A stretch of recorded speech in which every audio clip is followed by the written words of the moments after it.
চীনের দালিয়ান থেকে বিশ্বের অন্যতম আধুনিক হাই স্পিড বুলেট ট্রেনে বেইজিংয়ের পথে রওনা হয়েছেন প্রধানমন্ত্রী তারেক রহমান।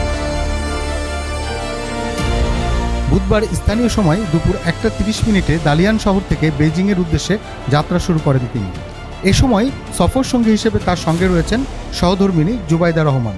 এর আগে সকালে প্রধানমন্ত্রী অংশ নেন ওয়ার্ল্ড ইকোনমিক ফোরামের বহুল আলোচিত গ্রীষ্মকালীন দাভোস সম্মেলনের প্ল্যানারি অধিবেশনে।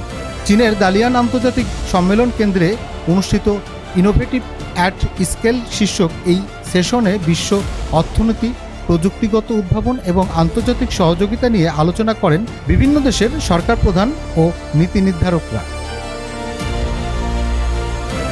অধিবেশনে বাংলাদেশের প্রধানমন্ত্রীর পাশাপাশি উপস্থিত ছিলেন চীনের প্রধানমন্ত্রী লি কিয়াং, দক্ষিণ কোরিয়া প্রধানমন্ত্রী কিম সিং সেওক সহ বিভিন্ন দেশের রাষ্ট্রপ্রধানগণ। ওয়ার্ল্ড ইকোনমিক ফোরামের তথ্য অনুযায়ী এবারের সম্মেলনে বিশ্বের 90টির বেশি দেশ ও অঞ্চল থেকে প্রায় 1700 জন প্রতিনিধি অংশ নেন। তাদের মধ্যে ছিলেন রাজনৈতিক নেতা, শীর্ষ ব্যবসায়ী, শিক্ষাবিদ এবং আন্তর্জাতিক গণমাধ্যম প্রতিনিধিরা। গত সোমবার চীনের দালিয়ানে পৌঁছান প্রধানমন্ত্রী তারেক রহমান। দালিয়ানে বিভিন্ন কর্মসূচি সম্পন্ন করার পর এখন শুরু হয়েছে তার সফরের বেইজিং পর্ব। ধারণা করা হচ্ছে বেইজিংয়ে অবস্থানকালে গুরুত্বপূর্ণ বৈঠক ও কূটনৈতিক কার্যক্রমে অংশ নেবেন তিনি। চীন সফরের এই পর্বকে বাংলাদেশ চীন সম্পর্ক জোরদার এবং অর্থনৈতিক সহযোগিতা সম্প্রসারণের ক্ষেত্রে গুরুত্বপূর্ণ বলে মনে করছেন সংশ্লিষ্টরা। Desk report, infinity Bangla.